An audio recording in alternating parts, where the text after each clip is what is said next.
கோவையில் குடியிருப்பு பகுதியில் வலம் வரும் குரங்கை கூண்டு வைத்து பிடிக்க வனத்துறையினர் நடவடிக்கை எடுத்திருக்கின்றனர். உக்கடம் கோட்டைமேடு பகுதியில் குரங்கு ஒன்று வழி தவறி வந்தது. அதற்கு அந்த குரங்கு குடியிருப்பு வணிக வளாகங்கள் அருகே சுற்றி வந்ததால் பொதுமக்கள் அச்சமடைந்திருக்கின்றனர். இதுகுறித்து அளித்த தகவலின் பேரில் வனத்துறையினர் குரங்கை கூண்டு வைத்து பிடிக்க நடவடிக்கை எடுத்திருக்கின்றனர். மேலும் குரங்கு நடமாட்டத்தை வனத்துறையினர் கண்காணித்திருக்கின்றனர். தஞ்சை மாவட்டம் சுவாமிமலை அருகே வயல்வெளியில் கிடந்த அடையாளம் தெரியாத இளைஞரின் சடலத்தை காவல்துறையினர் மீட்டிருக்கின்றனர். மேலாத்தங்குறிச்சியில் ரமேஷ் என்பவர் தனது வயலுக்கு தண்ணீர் பாய்ச்சி சென்று கொண்டிருந்தார். அப்போது உடலில் வெட்டுக்காயத்துடன் இளைஞர் சடலமாக கிடப்பதை பார்த்து காவல்துறைக்கு தகவல் அளித்திருக்கிறார். அவர்கள் வந்து உடலை மீட்டு பிரேத பரிசோதனைக்காக அனுப்பி வைத்ததுடன் அவர் யார், எப்படி கொலை செய்யப்பட்டார் என்று விசாரணை நடத்தி வருகின்றனர்.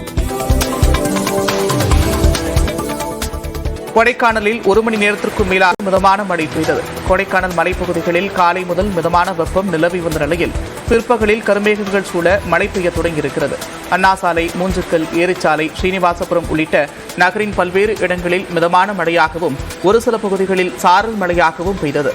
மலைப்பகுதியில் மழை பெய்ததால் குளிர்ச்சியான சூழல் நிலவியதுடன் குடிநீர் ஆதாரங்களில் நீர்மட்டமும் உயர்ந்து வருகிறது. சென்னை தாம்பரம் அடுத்த முடிச்சூரில் முன்விரோதம் காரணமாக இளைஞர் வெட்டி கொலை செய்யப்பட்டிருக்கிறார்.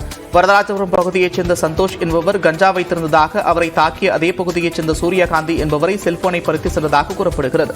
இதனையடுத்து சூரியகாந்தியை தாக்குவதற்காக சந்தோஷ் தனது நண்பர் விக்னேஷுடன் பயங்கர ஆயுதங்களை எடுத்துக் கொண்டு சென்றிருக்கிறார். அப்போது சூரியகாந்தியின் உறவினர் ஒன்று கூடியதாக சந்தோஷ் தப்பி ஓடியிருக்கிறார். விக்னேஷை அவர்கள் வெட்டி கொலை செய்திருக்கின்றனர்.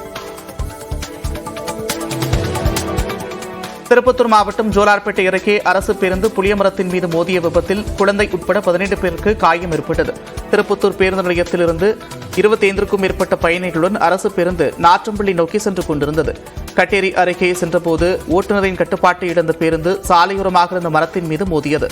இதில் 2 வயது குழந்தை உட்பட 18 பேர் காயமடைந்திருக்கின்றனர். அவர்கள் 108 ஆம்புலன்ஸ் மூலம் திருப்பத்தூர் அரசு மருத்துவமனைக்கு அனுப்பி வைக்கப்பட்டனர்.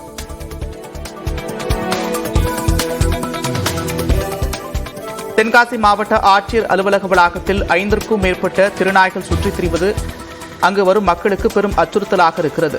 அச்சன்புதூரில் கடந்த 2 நாட்களுக்கு முன்பு 10 திருநாய்கள் சேர்ந்து கடித்ததில் 8 வயது சிறுமிக்கு பலத்த காயம் ஏற்பட்டு மருத்துவமனையில் அனுமதிக்கப்பட்டிருக்கிறார். மேலும் மாவட்டம் முழுவதும் திருநாய்களின் தொல்லை அதிகரித்திருப்பதாக மக்கள் புகார் தெரிவிக்கின்றனர். இந்நிலையில் மாவட்ட ஆட்சியர் அலுவலகத்தில் திருநாய்கள் சுற்றித் திரிவது மக்களிடையே அச்சத்தை அதிகரிக்க செய்திருக்கிறது. மனு கொடுக்கறதுக்கு ஆயிரக்கணக்கான மக்கள் வராங்க. ஆனால் பயந்து தான் வர வேண்டியிருக்கு. ஏன்னா இங்கேயே அலுவலகத்துக்குள்ளேயே 10க்கும் மேற்பட்ட நாய்கள் கிடக்கு. இந்த ரோடு முழுக்க இந்த மாதிரியான நாய்கள் அதிகமாக கிடக்கு. ஆட்சியாளர் இதில் உடனே தலையிடணும். அது மட்டும் இல்லை, அரசு ஊழியர்களே அதுக்கு உணவு வச்சு அதை வளர்க்குற மாதிரியான சூழ்நிலை இருக்குது. திருவண்ணாமலை மாவட்டம் சித்தூர் நெடுஞ்சாலையை 4 வழிச்சாலையாக மாற்ற வாகன ஓட்டிகள் கோரிக்கை விடுத்திருக்கின்றனர். இதுகுறித்த நிலவரங்களை களத்திலிருந்து தருகிறார் செய்தியாளர் மோகன். 5000க்கும் மேற்பட்ட குடும்பங்கள் வசித்து வருது. கண்ணமங்கலம் பேரூரை ஒட்டி சித்தூர் தேசிய நெடுஞ்சாலை இயங்கி வருகிறது. சித்தூர் தேசிய நெடுஞ்சாலை நாள் ஒன்றுக்கு சுமார் 50,000க்கும் மேற்பட்ட வாகனங்கள் இந்த வழியாக செல்கின்றது. இந்த வழி இருவழிச்சாலையாக இருந்து வருகிறது. தற்போது இந்த இருவழிச்சாலையில் கிரிவலம் நாட்களில் ஆந்திரா மற்றும் தெலுங்கானா மாநிலங்களிலிருந்து சுமார் 1,00,000க்கும் மேற்பட்ட பக்தர்கள் இந்த வழியை பயன்படுத்துகின்றனர். இதனால் தற்போது இந்த வழி முழுமையாக ஆக்கிரமிப்பு செய்யப்பட்டுள்ளது.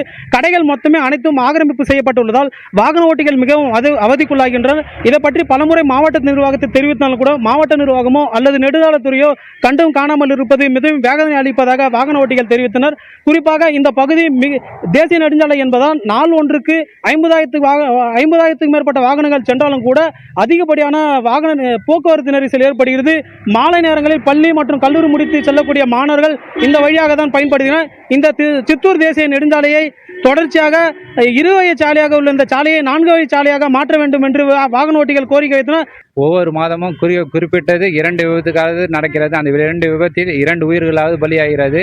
மாவட்ட நிர்வாகம் உடனடியாக இந்த சம்பவத்தை தலையிட்டு கண்ணமங்கலம் முதல் 8 வாடி கூட்டுரோடு வரை 4 வழிச்சாலைகளாக மாற்றி தருமாறு இந்த பகுதியில் பொதுமக்கள் சார்பாக கேட்டுக்கொள்கிறோம். தற்போது நடைபெறுகிற அந்த மானிய கோரிக்கையில் பொதுப்பணித்துறை மானிய கோரிக்கையில் 2 வழிச்சாலை 4 வழிச்சாலையாக மாற்ற முன்வர வேண்டும் என்று கோரிக்கை விடுத்தனர். தற்போது மாவட்ட நிர்வாகம் பொதுப்பணித்துறை அமைச்சராக இருக்கக்கூடிய வேவாவேலு கண் வைத்து பார்ப்பாரா என்பது இந்த பகுதி மக்களின் மிகப்பெரிய கோரிக்கையாக உள்ளது. நியூஸ் 18 தமிழ்நாடு செய்திக்காக ஆரணி செய்தியாளர் மோகன்ராஜ். அண்மை செய்திகளுக்கு இணைந்திருங்கள். இது நியூஸ் 18 தமிழ்நாடு.